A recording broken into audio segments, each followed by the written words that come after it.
Hello guys, welcome back to my channel. ഇന്ന് ഞങ്ങൾ യാത്ര ചെയ്യുന്ന ഭയങ്കര ഹാപ്പി മൂഡിലാണ്. ബിക്കോസ് ഇത് ഞങ്ങൾ ആദ്യമായിട്ട് പോകുന്ന ഒരു ഇന്റർനാഷണൽ ട്രിപ്പാണ്, അതും റോഡ് ട്രിപ്പ്. ഒരുപാട് വട്ടം പ്ലാൻ ചെയ്ത് പാളിപ്പോയ ട്രിപ്പും കൂടിയാണ് ഇത്. ഏതൊരു കാര്യത്തിനും ഫസ്റ്റ് സ്റ്റെപ്പ് കുറച്ച് പാടായിരിക്കുമല്ലോ, അത് തന്നെയാണ് ഞങ്ങൾക്ക് സംഭവിച്ചത്. ഒരുപാട് പ്രാവശ്യം വഞ്ചിയിൽ പൈസ ചേർത്തെങ്കിലും അത് പല പല ആവശ്യങ്ങൾക്ക് വേണ്ടി എടുക്കേണ്ടി വന്ന്. ഞങ്ങൾ ഈ ട്രിപ്പ് പോകുന്നതിന് മുമ്പ് വരെ 4 വർഷത്തോളം പൈസ ചേർക്കുമായിരുന്നു ഏതെങ്കിലും ഒരു രാജ്യം പോയി കാണണമെന്ന്. പക്ഷെ അതെല്ലാം ഫ്ലോപ്പ് ആയിട്ടേ ഉള്ളൂ കേട്ടോ. ഒരു ദിവസം ഇങ്ങനെ ഇൻസ്റ്റാഗ്രാമിൽ റീൽ കണ്ടുകൊണ്ടിരുന്ന സമയത്താണ് സലാല കാണുന്നത്. അങ്ങനെ പെട്ടെന്ന് നമ്മൾ തീരുമാനിച്ചതാണ് എന്നാ പോയേക്കാം, വരുന്ന വഴിക്ക് വെച്ച് കാണാന്ന്. അങ്ങനെ തുടങ്ങിയ ഒരു ട്രിപ്പാണ് ഇത്. അപ്പോൾ ഗൈസ്, ദിസ് ഇസ് മീ ധന്യേഷ് ആൻഡോ. എന്റെ വ്ളോഗ് ആദ്യമായിട്ട് കാണുന്നവരാണെങ്കിൽ ലൈക്ക് ചെയ്യുക, സപ്പോർട്ട് ചെയ്യുക, സബ്സ്ക്രൈബ് ചെയ്യുക. ഈ ഒരു വ്ളോഗിൽ ഞാൻ പറയുന്ന ഇൻഫർമേഷൻസ് ഉണ്ടല്ലോ, നിങ്ങൾ സലാല പോകാനായിട്ട് പ്ലാൻ ചെയ്യുന്നവരാണെങ്കിൽ നിങ്ങൾക്ക് ഭയങ്കരമായിട്ട് ഉപകാരപ്പെടും. ഇതിൽ immigration details, hotel booking, money exchange, പ്രത്യേകിച്ച് ഇത്രയും ദൂരം കുട്ടികളെ കൊണ്ട് യാത്ര ചെയ്യുമ്പോൾ എന്തൊക്കെ കാര്യങ്ങളാണ് ഞാൻ ശ്രദ്ധിച്ചത്, ഇനി എന്തൊക്കെ കാര്യങ്ങൾ ശ്രദ്ധിക്കണം എന്നൊക്കെ ഈ ഒരു വ്ളോഗിലുണ്ട്. അപ്പോൾ ഗൈസ്, ഞങ്ങളുടെ പ്ലാൻ അനുസരിച്ച് ഉച്ചയ്ക്ക് ഇറങ്ങണം എന്നായിരുന്നു. പക്ഷെ ഞങ്ങൾ ഇറങ്ങിയപ്പോൾ ഉച്ച കഴിഞ്ഞായിരുന്നു. അല്ലേലും അങ്ങനെയാണ്, ഞങ്ങൾ എവിടെയെങ്കിലും പോകണമെന്ന് വിചാരിച്ചാൽ നമ്മൾ വിചാരിക്കുന്നത് രാവിലെ ഇറങ്ങണമെന്നാണ്. പക്ഷെ ഞങ്ങൾ ഇറങ്ങുമ്പോൾ എന്തായാലും ഉച്ച കഴിയും. അത് തന്നെ ഇവിടെയും സംഭവിച്ച്. അങ്ങനെ സലാല എത്താനായിട്ട് 3 റൂട്ട് ഉണ്ട്. നമ്മൾ സെലക്ട് ചെയ്ത റൂട്ട് അബുദാബി വഴി അലൈൻ, ഇബ്രി, നിസ്വ, അതുവഴി ഹൈമ വഴി സലാലയിൽ എത്താനാണ്. നമ്മൾ സെലക്ട് ചെയ്ത ഈ റൂട്ട് കാണിക്കുന്നത് 13 മണിക്കൂറും 43 മിനിറ്റ് ആണ്. ഏകദേശം 1342 കിലോമീറ്റർ ഉണ്ട് സലാല എത്താനായിട്ട്. ഇത് നമ്മൾ പോകുന്ന റൂട്ടിൽ അബുദാബിയിൽ ഒരു റെസ്റ്റോറന്റ് ആണ്. ഞങ്ങൾ ആ ഒരു വഴിയിൽ ഈ ഒരു റെസ്റ്റോറന്റ് മാത്രമേ കണ്ടുള്ളൂ. അപ്പൊ കയറി കഴിച്ച് നല്ല ഫുഡായിരുന്നു. ഓക്കെ, നമുക്ക് ഫസ്റ്റ് റൂട്ടിന്റെ കാര്യം സംസാരിക്കാം. ഈ കാണുന്നതിൽ ഫസ്റ്റ് കാണുന്ന റൂട്ടാണ് ഞങ്ങൾ സെലക്ട് ചെയ്തത്. അത് സെലക്ട് ചെയ്യാൻ കാരണം എനിക്ക് ഡ്രൈവിംഗ് അറിയില്ല, അച്ഛന് മാത്രമേ ഡ്രൈവിംഗ് അറിയുള്ളൂ. അപ്പോൾ ഒറ്റയടിക്ക് ഡ്രൈവ് ചെയ്ത് എത്താൻ സാധിക്കില്ല. അതുകൊണ്ട് തന്നെ ഞങ്ങൾ 2 ദിവസം കൊണ്ട് അവിടെ എത്തുന്ന പോലെയാണ് പ്ലാൻ ചെയ്തത്. ഒമാൻ ബോർഡർ കഴിഞ്ഞാൽ നമുക്ക് 2 ടൗൺ ആണ് മെയിൻ ആയിട്ട് വരുന്നത്, ഇബ്രിയും നിസ്വയും. നിസ്വ എത്താനായിട്ട് ഏകദേശം 5 മണിക്കൂറാണ് ഉള്ളത്. പക്ഷെ ഫുഡൊക്കെ കഴിച്ച് ഇമിഗ്രേഷനൊക്കെ കഴിയുമ്പോഴത്തേക്കും 8 മണിക്കൂറാവും. നമ്മൾ റൂമിൽ എത്തിയപ്പോൾ ഏകദേശം 12 മണിയായിരുന്നു. ഞങ്ങൾ പോയത് ഒരു ഓഫ് സീസണിലാണ്, സെപ്റ്റംബർ ടൈമിലാണ് പോയത്. ആ ടൈമിൽ ആരും ഉണ്ടായിരുന്നില്ല ഇമിഗ്രേഷനിൽ, ഞങ്ങൾ മാത്രമേ ഉണ്ടായിരുന്നുള്ളൂ. അപ്പോൾ സീസൺ ടൈമിൽ പോവുകയാണെങ്കിൽ ഇതിലും സമയം എടുക്കും. പിന്നെ ഞങ്ങൾ ഒമാൻ ബോർഡറിൽ കയറുന്നതിന് മുമ്പ് തന്നെ ഒരു മാളിൽ കയറി മണി എക്സ്ചേഞ്ച് ചെയ്ത് വെച്ചായിരുന്നു, ഒരു 1000 ദറംസോളം. പക്ഷെ അത് ചെയ്യേണ്ട ആവശ്യമില്ല. UAE ATM കാർഡ് തന്നെ ഒമാനിൽ യൂസ് ചെയ്യാൻ സാധിക്കും, 1 ദറംസ് പോലും എക്സ്ട്രാ ചാർജ് ചെയ്യില്ല. പക്ഷേ ഉണ്ടല്ലോ, ഞങ്ങൾ 1000 ദറംസാണ് കയ്യിൽ എക്സ്ചേഞ്ച് ചെയ്ത് വെച്ചത്. ഒമാനിൽ ചില സ്ഥലങ്ങളിൽ ATM കാർഡ് എടുക്കില്ല. പക്ഷെ റൂമുകളിൽ പേയ്മെന്റ് ചെയ്യുമ്പോൾ കാർഡ് വെച്ച് തന്നെ പേയ്മെന്റ് ചെയ്യുക. കാരണം നമ്മൾ പൈസ ആയിട്ട് കൊടുക്കുമ്പോൾ നമുക്ക് 2-3 ദറംസ് അവിടെ നഷ്ടമാണ്. അങ്ങനെ ഗൈസ്, ഫൈനലി നമ്മൾ UAE ഒമാൻ ബോർഡറിൽ എത്തി. ഇവിടെ നമ്മൾ എല്ലാവരുടെയും എൻട്രി പെർമിറ്റും പാസ്പോർട്ടും എമിറേറ്റ്സ് ID എല്ലാം കൊടുത്ത് അവരെന്തൊക്കെയോ സ്റ്റാമ്പും കാര്യങ്ങളൊക്കെ ചെയ്ത് അതിനുശേഷം 120 ദറംസാണ് നമുക്ക് അവിടെ പേയ്മെന്റ് ചെയ്യാനായിട്ട് വന്നത്. ഇവിടെ നമുക്ക് വെളിയിൽ ഇറങ്ങേണ്ട ആവശ്യമൊന്നുമില്ല, ജസ്റ്റ് വിൻഡോസ് ഓപ്പൺ ചെയ്ത് കൊടുത്താൽ മതി. അവരൊന്ന് നോക്കിയിട്ട് നമ്മൾ കയറ്റി വിടും അകത്തോട്ട്. അത് കഴിഞ്ഞ് നമ്മൾ ഇനി നെക്സ്റ്റ് പോകുന്നത് ഒമാൻ ഇമിഗ്രേഷനിലോട്ടാണ്. ഇവിടെ നമ്മൾ എല്ലാവരും ഇറങ്ങി ചെല്ലണം, പാസ്പോർട്ട് കൊടുത്താൽ മതി. അപ്പോൾ അവർ കുറേ ക്വസ്റ്റ്യൻസ് ഒക്കെ ചോദിച്ചായിരുന്നു കേട്ടോ. എന്താണ് പേർപ്പസ്, എത്ര ദിവസത്തേക്കാണ് പോകുന്നത്, അങ്ങനത്തെ കുറച്ച് കാര്യങ്ങളൊക്കെ ചോദിച്ച്. ഞാൻ വിചാരിച്ച് എവിടെയെങ്കിലും ലഗേജ് ചെക്ക് ചെയ്യുമെന്ന്. ഇവിടെയും ലഗേജ് ഒന്നും ചെക്ക് ചെയ്തില്ല. അത് കഴിഞ്ഞ് ഞങ്ങൾ വേറെ ഒരു ബിൽഡിങ്ങിലോട്ട് പോയി വണ്ടിക്ക് ഇൻഷുറൻസ് എടുക്കാനായിട്ട്. വണ്ടിയുടെ ഇൻഷുറൻസ് ആണെങ്കിൽ 3 ടൈപ്പ് ഉണ്ട്, 7 ദിവസത്തേക്ക്, 10 ദിവസത്തേക്ക്, 14 ദിവസത്തേക്ക്. ഞങ്ങൾ സെലക്ട് ചെയ്തത് 10 ദിവസത്തേക്കാണ്. 10 ദിവസത്തേക്ക് നമുക്ക് ഇൻഷുറൻസ് എമൗണ്ട് ആയത് 10 ഒമാൻ റിയാലാണ്, അതായത് 100 ദറംസ് വരും. പിന്നെ ഒരു കാര്യം, ഈ ഇൻഷുറൻസ് എടുക്കുന്ന ബിൽഡിങ്ങിൽ തന്നെ ഒരു ചെറിയൊരു കഫ്തീരിയ പോലെ ഉണ്ട്, മലയാളികളാണ് നടത്തുന്നത്. അവിടെ തന്നെ സിം ചോദിച്ച് നോക്കുക, അവരുടെ സിം കാണും. നമുക്ക് ഭയങ്കര ലാഭത്തിൽ ആ സിം മേടിക്കാൻ സാധിക്കും. നോർമലി 18 GB ഉള്ള സിം 13 റിയാലാണ് വരുന്നത്, ഏകദേശം 130 ദറംസ് വരും. പക്ഷെ ആ കടയിൽ സംസാരിക്കുകയാണെങ്കിൽ അൺലിമിറ്റഡ് സിം കിട്ടും, 28 റിയാലാണ് വരുന്നത്. അത് നമുക്ക് ഭയങ്കര ലാഭമാണ്. ഈ ഒരു സിം ആണെങ്കിൽ 1 മാസം കഴിയുമ്പോൾ ഓട്ടോമാറ്റിക്കലി കട്ടാവും. കാരണം നമ്മൾ ഫുൾ ഇനി മരുഭൂമി കൂടെയാണ് യാത്ര ചെയ്യാൻ പോകുന്നത്. മാപ്പ് നോക്കാനും കുട്ടികളെ അടക്കിയിരുത്താനൊക്കെ നമുക്ക് നെറ്റില്ലാതെ ഒക്കത്തില്ല. ഇനി അങ്ങോട്ട് കാണുമ്പോൾ നിങ്ങൾക്ക് മനസ്സിലാവും മരുഭൂമി കൂടെ ഉള്ള യാത്ര എന്തൊരവസ്ഥയാണെന്ന്. പിന്നെ ഒരു കാര്യം, നമ്മൾ വണ്ടിയുടെ ഇൻഷുറൻസ് എടുക്കുമ്പോൾ നമുക്കൊരു റെസിപ്റ്റ് തരും. അത് കാണിച്ചിട്ടാണ് നമ്മൾ ഈ ബോർഡർ എക്സിറ്റ് ആവേണ്ടത്. അവിടെ ചെറിയൊരു ചെക്കിംഗ് ഉണ്ട്, മീൻസ് ജസ്റ്റ് ബൂട്ടൊക്കെ ഓപ്പൺ ചെയ്ത് കാണിക്കുക. നമ്മുടെ വണ്ടി റണ്ണിങ്ങിൽ തന്നെ അവർ സ്കാൻ ചെയ്യുന്നുണ്ടെന്ന് തോന്നുന്നു. അപ്പൊ അതാണ് ആകെയുള്ള ചെക്ക് എന്ന് പറയുന്നത് അവിടെ. ഫൈനലി ഗൈസ്, നമ്മൾ ഒമാൻ ബോർഡറിൽ കയറി. ഞങ്ങൾ ഒരുപാട് ആഗ്രഹിച്ച് ഒരുപാട് കാത്തിരുന്ന് തുടങ്ങിയ ഒരു ട്രിപ്പായിരുന്നു. അതുകൊണ്ട് തന്നെ ഞങ്ങൾക്ക് ഭയങ്കര എക്സൈറ്റ്മെന്റ് ആയിരുന്നു ഉണ്ടായിരുന്നു. ആ ഒരു ക്ലിപ്പിൽ സൗണ്ട് ഒക്കെ കളഞ്ഞുകൊണ്ടാണ് നിങ്ങൾ അറിയാത്തത്. ഇനി ഞങ്ങൾ ഒമാനി കയറിയതിന് ശേഷം ഫേസ് ചെയ്ത കുറച്ച് പ്രോബ്ലത്തിനെ കുറിച്ച് പറയാം. ഫസ്റ്റ് ഓഫ് ഓൾ ഇതായിരുന്നു, സ്ട്രീറ്റ് ലൈറ്റ് എന്ന ഒരു കാര്യം അവിടെ ഉണ്ടായിരുന്നില്ല. ഓരോരോ ടൗണുകൾ വരുമ്പോൾ മാത്രമേ അവിടെ സ്ട്രീറ്റ് ലൈറ്റ് ഉണ്ടാകത്തുള്ളൂ. അതും കുഞ്ഞു ടൗൺ ആയിരിക്കും. ഇബ്രി, നിസ്വ അതുപോലത്തെ ടൗണുകളാണ്. നമുക്കുണ്ടല്ലോ UAE പോലത്തെ രാജ്യത്തിൽ നിന്ന് പെട്ടെന്ന് ഇതുപോലെ ഒരു രാജ്യത്തിൽ കയറിയപ്പോൾ ഭയങ്കര ഷോക്കിംഗ് ആയിട്ട് തോന്നി. സ്ട്രീറ്റ് ലൈറ്റ് പോലും ഇല്ലല്ലോ ദൈവമേന്ന്. ഈ സ്ട്രീറ്റ് ലൈറ്റ് ഇല്ലാത്ത സ്ഥലങ്ങളിൽ എത്തുമ്പോൾ ഇടയ്ക്കിടയ്ക്ക് ഒരു ലോറിയാണ് നമ്മുടെ ആശ്വാസം എന്ന് പറയുന്നത്. ഇടയ്ക്കിടയ്ക്ക് എപ്പോഴെങ്കിലൊക്കെ കാണും. അതും ഈ മരുഭൂമിയിലൂടെ ഒക്കെ പോകുമ്പോൾ ഈ ലോറി വരുമ്പോൾ ഉണ്ടല്ലോ നമ്മുടെ വണ്ടിയിലോട്ട് കാറ്റടിക്കും. അപ്പൊ നമുക്ക് കൺട്രോൾ കിട്ടത്തില്ല. അപ്പൊ നല്ലോണം നോക്കിയും കണ്ടാണ് നമ്മൾ ഡ്രൈവ് ചെയ്തത്. അത് മാത്രമല്ല അവിടെ നിറച്ച് ഒട്ടകങ്ങളാണ്. ഈ സ്ട്രീറ്റ് ലൈറ്റ് ഇല്ലാത്ത സ്ഥലങ്ങളിലൊക്കെ എത്തുമ്പോൾ ഒട്ടകങ്ങൾ ചാടുമോ എന്നൊരു പേടി ഉണ്ടായിരുന്നു. കാരണം റോഡ് സൈഡിൽ മൊത്തം ഒട്ടകങ്ങൾ വണ്ടി ഇടിച്ച് ചത്ത് കിടക്കുന്നതൊക്കെ നമ്മൾ കണ്ടു കേട്ടോ. അതുകൊണ്ട് തന്നെ പോകുന്നവർ ശ്രദ്ധിച്ച് വേണം ഡ്രൈവ് ചെയ്യാനായിട്ട്. ഈ കാണുന്ന ടൗൺ ഇബ്രിയോ നിസ്വയാണ്. അറിയാവുന്നവരുണ്ടെങ്കിൽ കമന്റ് ചെയ്യുക. ഞങ്ങൾ നിസ്വയിൽ ഹോട്ടൽ ബുക്ക് ചെയ്തിട്ടുണ്ട് രാത്രി സ്റ്റേ ചെയ്യാനായിട്ട്. ഒറ്റയടിക്ക് നമുക്ക് ഓടി എത്താൻ ഒക്കില്ലല്ലോ. ഞങ്ങൾ ഹോട്ടൽ ബുക്ക് ചെയ്യാനായിട്ടൊക്കെ 2-3 ആപ്ലിക്കേഷൻസ് ഒക്കെ യൂസ് ചെയ്തായിരുന്നു കേട്ടോ. പ്രൈസ് ഒക്കെ കമ്പയർ ചെയ്യാനാണ് നമ്മൾ ആപ്ലിക്കേഷൻസ് ഒക്കെ യൂസ് ചെയ്തിരുന്നത്. ഒരെണ്ണം മേക്ക് മൈ ട്രിപ്പ് ആണ്, ബാക്കി 2 ഞാൻ ഡിസ്ക്രിപ്ഷൻ ബോക്സിൽ കൊടുത്തേക്കാം. ദൈവം സഹായിച്ച് നിസ്വ എത്തുന്നവരെ 2 മാനേജ് ചെയ്യാനായിട്ട് വലിയ പ്രശ്നമൊന്നും ഉണ്ടായിരുന്നില്ല. ചെറിയൊരു അടിയും ബഹളമൊക്കെ കഴിഞ്ഞ് അവർ 2 കിടന്ന് ഉറങ്ങി.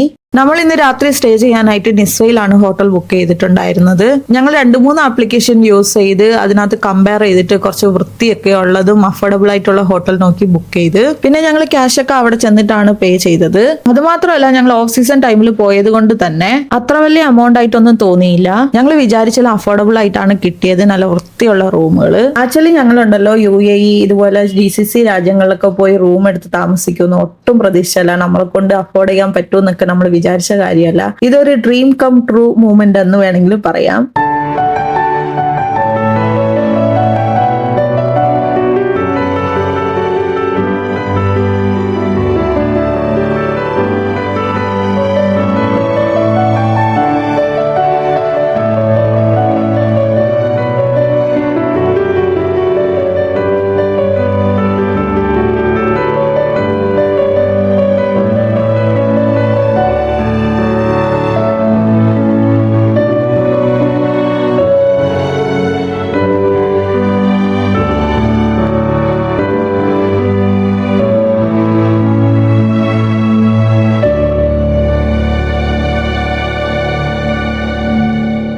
ഞങ്ങൾ ഈ ഹോട്ടലിൽ എത്തിയപ്പോൾ 11 മണി കഴിഞ്ഞായിരുന്നു. ഞങ്ങൾ ആ സമയത്ത് ഫേസ് ചെയ്ത പ്രോബ്ലം എന്ന് വെച്ചാൽ ഫുഡാണ്. അവിടെ ഒരു കടകൾ ഓപ്പൺ ആയിട്ടുണ്ടായിരുന്നില്ല. നിസ് എന്ന് പറയുന്നത് അത്ര വലിയ ടൗൺ ഒന്നും അല്ല, ചെറിയൊരു ടൗൺ ആണ്.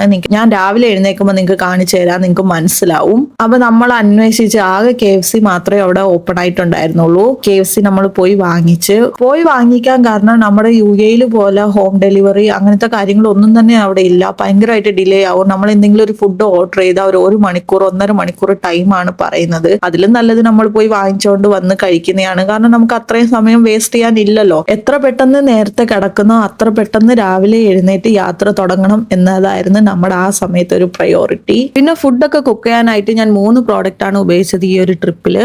ഇതുപോലത്തെ ഒരു ഇലക്ട്രിക് കെറ്റിൽ, ഇതിനകത്ത് നമുക്ക് സ്റ്റീം ചെയ്യും. അത്യാവശ്യം വേണ്ട ഫുഡൊക്കെ നമുക്ക് ഇലക്ട്രിസിറ്റിയിൽ കുക്ക് ചെയ്യാൻ സാധിക്കും. പിന്നെ ഒരു ബ്ലെൻഡർ ആയിരുന്നു മോന്റെ കുറുക്കും കാര്യങ്ങളൊക്കെ ബ്ലെൻഡ് ചെയ്ത് എടുക്കാനായിട്ട്. പിന്നെ നമ്മുടെ നോർമൽ ക്യാമ്പിംഗ് സ്റ്റൗ ആയിരുന്നു. അതിനെക്കുറിച്ച് പറയേണ്ട ആവശ്യമില്ലല്ലോ, എല്ലാവർക്കും അറിയാവുന്ന കാര്യമാണ്. അപ്പൊ എനിക്ക് ഈ ട്രിപ്പിൽ 3 പ്രോഡക്റ്റ് ആണ് എനിക്ക് ഏറ്റവും കൂടുതൽ ഉപകാരപ്പെട്ടത്.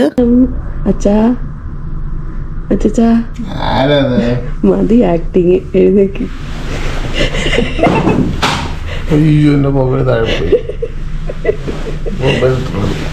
അച്ചാച്ചന്റെ ഇട്ട ചായ ഭയങ്കര ആക്ടിങ് കൂടെ കൊണ്ടു.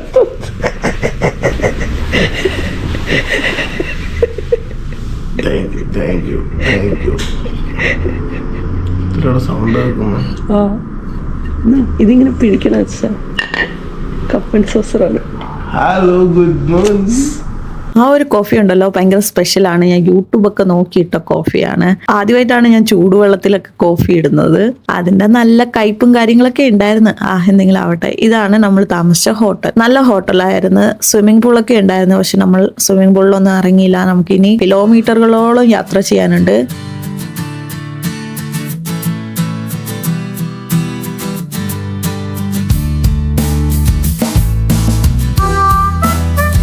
നിസ് കഴിഞ്ഞ് കഴിഞ്ഞാൽ ചെറിയൊരു ടൗൺ ആയിട്ട് വരുന്നത് ആദമാണ്. ആദം കഴിഞ്ഞാൽ ഹൈമയാണ്.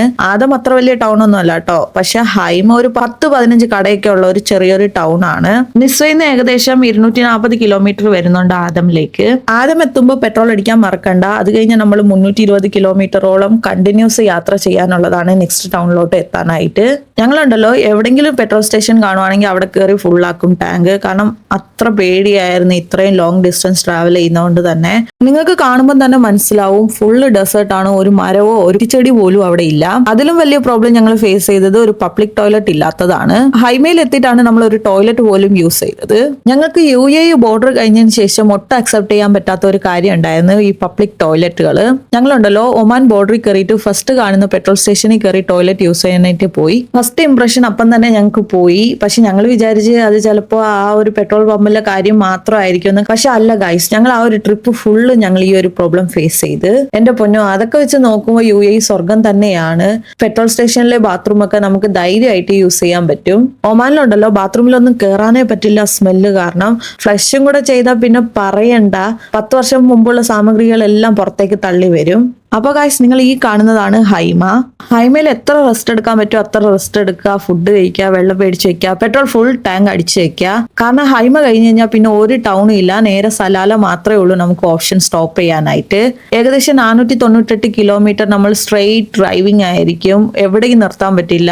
എവിടെയും നിർത്തിയിട്ട് കാര്യമില്ല, കാരണം ഫുള്ള് മരുഭൂമിയാണ്. എങ്ങനെയെങ്കിലും സലാലയിൽ എത്തിയാൽ മതി എന്നായിരിക്കും നമ്മുടെ അപ്പോഴത്തെ മൈൻഡ്. ഹൈമയിൽ ഏതൊരു റെസ്റ്റോറൻറ്റിൽ കയറി ഫുഡ് കഴിച്ച് എനിക്ക് പുതിയൊരു എക്സ്പീരിയൻസ് ആയിരുന്നു കേട്ടോ. ഇതുപോലെ ഇങ്ങനെ പണിത് വെച്ചേക്കുവാണ് ഒരു 10-20 എണ്ണം. അതിന്റെ അകത്ത് നമ്മൾ തറയിലിരുന്ന് ഫുഡ് കഴിക്കണം. ടേബിളോ ചെയറോ അങ്ങനത്തെ ഒരു പരിപാടി അവിടെ ഇല്ല. പിന്നെ ഒരു സീക്രട്ട് പറയട്ടെ, അവിടെ മലയാളി റെസ്റ്റോറൻറ്റും ഇല്ല. ആകെ ഉണ്ടായിരുന്നുള്ള ഓപ്ഷൻ ഇത് മാത്രമാണ്. അവിടെ ഫുഡ് ഓപ്ഷൻ ആയിട്ട് നമുക്ക് ഇത് മാത്രമേ ഉണ്ടായിരുന്നുള്ളൂ. എന്തോ ഒരു ഒമാനി ഫുഡാണ്, എനിക്ക് അത്രയ്ക്ക് ഇഷ്ടപ്പെട്ടൊന്നുമില്ല. അതുകൊണ്ട് ഞാൻ റെക്കമെൻഡ് ചെയ്യില്ല. വേറെ ഓപ്ഷനും ഇല്ല, കഴിച്ചാലേ പറ്റത്തുള്ളൂ. വേറെ റെസ്റ്റോറൻറ്റും കാര്യങ്ങളൊന്നും ഇല്ലാത്തതുകൊണ്ട് തന്നെ.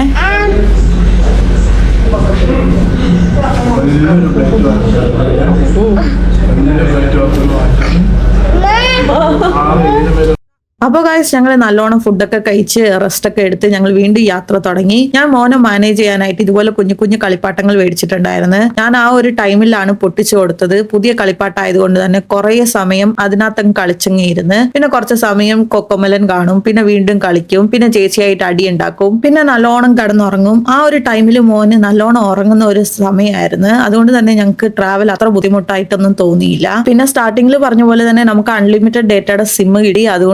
അതുകൊണ്ട് തന്നെ വലിയ ബുദ്ധിമുട്ടുണ്ടായില്ല എന്ന് വേണം പറയാൻ. അല്ലെങ്കിൽ ഈ മരുഭൂമി യാത്രയിൽ ബോർ അടിച്ച് ചത്തേനെ ഞാനായാലും. നമുക്കുണ്ടല്ലോ ഈ കാറിനകത്ത് ഇരിക്കുമ്പോൾ വണ്ടി മൂവ് ചെയ്യുന്നതായിട്ട് തോന്നില്ല.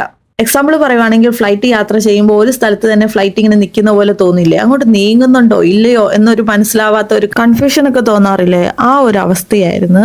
ആകെ ഒരു ആശ്വാസം മാപ്പിനകത്ത് നോക്കുമ്പോഴാണ്.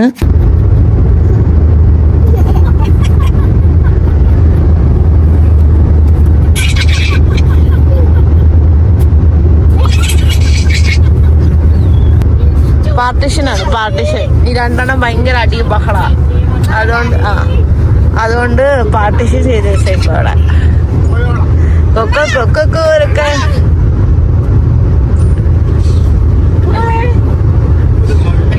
ആക്ച്വലി ഞങ്ങളുണ്ടല്ലോ ഈ ട്രിപ്പ് പ്ലാൻ ചെയ്തത് വെറും 7 ദിവസത്തേക്കാണ്. പക്ഷെ ഞങ്ങൾ ടോട്ടൽ 10 ദിവസം എടുത്ത്. അതും നമ്മൾ എടുത്ത ഇൻഷുറൻസ് വെറും 10 ദിവസത്തെ ആയതുകൊണ്ടാണ് തിരിച്ചു പോകുന്നത്. അല്ലെങ്കിൽ നമ്മൾ 3-4 ദിവസം കൂടെ അവിടെ നിന്നേനെ.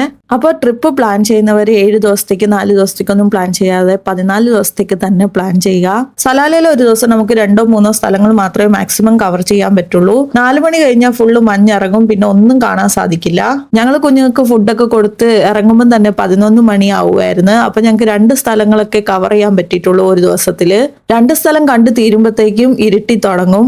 പക്ഷെ ഞങ്ങൾ നല്ലോണം എൻജോയ് ചെയ്താണ് ഓരോ സ്ഥലങ്ങളും കണ്ടത്.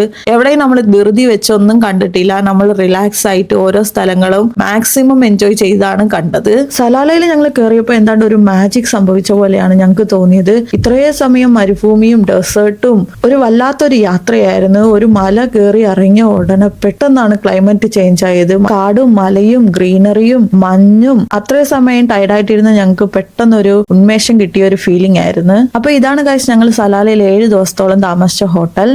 അപ്പൊ നിങ്ങൾക്ക് സംശയം ഉണ്ടാവും, ഒരു ഹോട്ടലിൽ തന്നെ താമസിച്ച എല്ലാ സ്ഥലവും കവർ ചെയ്തോന്ന്. യെസ്, നമുക്ക് ഒരു ഹോട്ടലിൽ തന്നെ താമസിച്ചാൽ മതി, എല്ലാ സ്ഥലങ്ങളും നമ്മൾ കവർ ചെയ്യാൻ പറ്റും. അപ്പൊ ആ ഡീറ്റെയിൽസും കാര്യങ്ങളൊക്കെ ഡേ ടു സലാല വ്ലോഗിനകത്ത് അപ്ലോഡ് ചെയ്യുന്നതായിരിക്കും. ഒരുപാട് ടോപ്പിക് എനിക്ക് ഇനിയും കവർ ചെയ്യാനുണ്ട്. കംപ്ലീറ്റ് ഐറ്റിനറി ഞാൻ നെക്സ്റ്റ് വ്ലോഗിൽ പറഞ്ഞു തരാം, എങ്ങനെ ടൈം വേസ്റ്റ് ചെയ്യാതെ നമുക്ക് സലാല കണ്ടു തീർക്കാൻ സാധിക്കുമെന്ന്. നമുക്ക് ഈ ഒരു 2 BHK റൂം വെറും 200 ദറംസിനാണ് കിട്ടിയത്. ഹോട്ടലിന്റെ പേര് മസായ എന്നാണ്. ഞാൻ ലൊക്കേഷൻ ഡിസ്ക്രിപ്ഷൻ ബോക്സിൽ കൊടുത്തേക്കാം. ബാക്കിയുള്ള ഡീറ്റെയിൽസ് ഒക്കെ ഞാൻ നെക്സ്റ്റ് വ്ലോഗിൽ പറയുന്നതായിരിക്കും. ഞാൻ ഇവിടെ വെച്ച് ഈ വ്ലോഗ് വൈൻഡപ്പ് ചെയ്യുവാണ്. ഈ വ്ലോഗ് ഇഷ്ടപ്പെട്ടെങ്കിൽ സബ്സ്ക്രൈബ് ചെയ്യുക, ലൈക്ക് ചെയ്യുക, സപ്പോർട്ട് ചെയ്യുക. നെക്സ്റ്റ് വീഡിയോ കാണുന്നവരെ ടാറ്റാ, ബൈ ബൈ.